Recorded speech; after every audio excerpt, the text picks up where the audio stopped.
C'est une décision controversée qui a été votée hier au Parlement européen.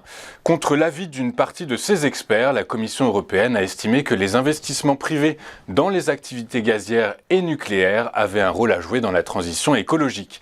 Ainsi, le gaz et le nucléaire pourront bénéficier de la taxonomie verte européenne.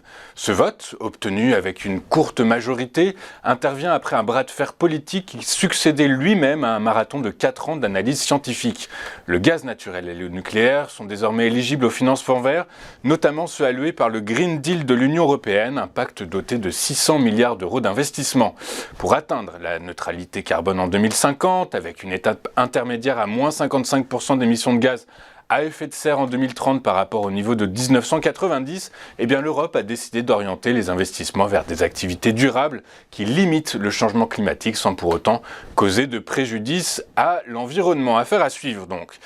Alors que Wall Street a connu un premier semestre dans le rouge dans un contexte de flambée de l'inflation, de guerre en Ukraine et de perturbations dans les chaînes d'approvisionnement, les investisseurs surveillaient avec nervosité les mesures de la Fed et l'impact du relèvement des taux d'intérêt sur la croissance de l'économie mondiale. De nouveaux éléments leur ont été fournis hier avec la publication des minutes de la réunion de la politique monétaire de la Fed des 15 et 16 juin dernier, lors de laquelle les responsables de la Banque centrale américaine ont décidé d'une hausse de 75 points de base des taux d'intérêt. Ils ont aussi souligné à nouveau leur volonté de contrôler une inflation croissante, tentant aussi de rassurer alors qu'un scepticisme grandissant entoure la capacité de la Fed à maîtriser la situation. Les responsables de la Réserve fédérale américaine ont indiqué leur volonté de procéder en juillet à un relèvement de taux compris entre 50 et 75 points de base, ce que montre le compte-rendu de la réunion du mois dernier. C'était un discours très attendu qui s'est déroulé hier, mercredi 6 juillet, à l'Assemblée nationale. La première ministre Elisabeth Borne a pris la parole devant les députés pour dévoiler les contours du projet de la majorité présidentielle. Ce discours comportait finalement peu d'annonces, si ce n'est une réforme en profondeur de l'allocation adulte handicapé. Nous partirons du principe de la déconjugalisation, a-t-elle précisé, ce qui était réclamé aussi bien par les Républicains que par la NUPES.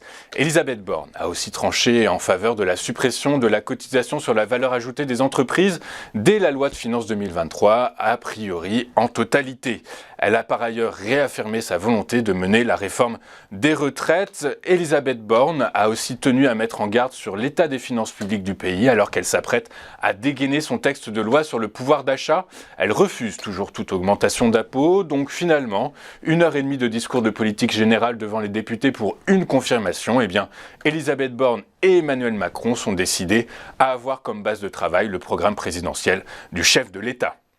Avant de poursuivre notre émission, faisons comme à notre habitude un rapide point sur l'évolution des marchés hier. Et bien que le spectre de la récession plane toujours sur la tête des principales places financières mondiales, le CAC 40 a clôturé en hausse de 2,03% à 5 912 points, mais ce mouvement n'a pas été suffisant pour compenser le recul de la veille.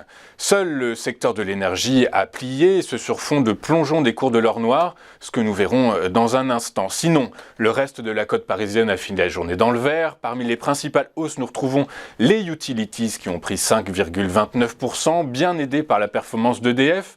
La tech a clôturé en hausse de 3,98%, les biens de consommation ont cru de 3,82%, les industries ont augmenté de 2,55% et les matériaux de base ont fini la journée en hausse de 1,81%. Dans le détail, comme je vous le disais, notons la performance d'EDF qui a pris 14,53% suite à la confirmation du projet de nationalisation à 100% de l'énergéticien. Notons également les performances d'Atos, Soitec et Hermès International qui ont respectivement pris 9,37%, 5,31% et 5,05%. Dans un contexte toujours aussi incertain, les cours du pétrole ont dévissé. Les prix du pétrole poursuivaient hier leur repli après leur chute de la veille, entraînée par les craintes d'une récession et d'une baisse de la demande. Les deux références mondiales du brut flirtant avec la barre symbolique des $100 le baril. Le baril de Brent de la mer du Nord pour livraison en septembre a cédé 2,02% et préserve tout juste la barre symbolique donc des $100 à $100,69, un plus bas depuis février 2022. Le baril de WTI pour livraison en août reculait quant à lui de 0,97% à $98,53 le baril, un plus bas depuis février également. Du côté des crypto-monnaies, le Bitcoin a cédé 0,11% et s'échangeait à $20 320 l'unité. On va marquer une toute première pause et juste après, comme promis, eh bien, nous retrouvons Xavier Fenot qui décryptera pour nous les premiers échanges à la Bourse de Paris dans Chronocac. A tout de suite sur TV Finance.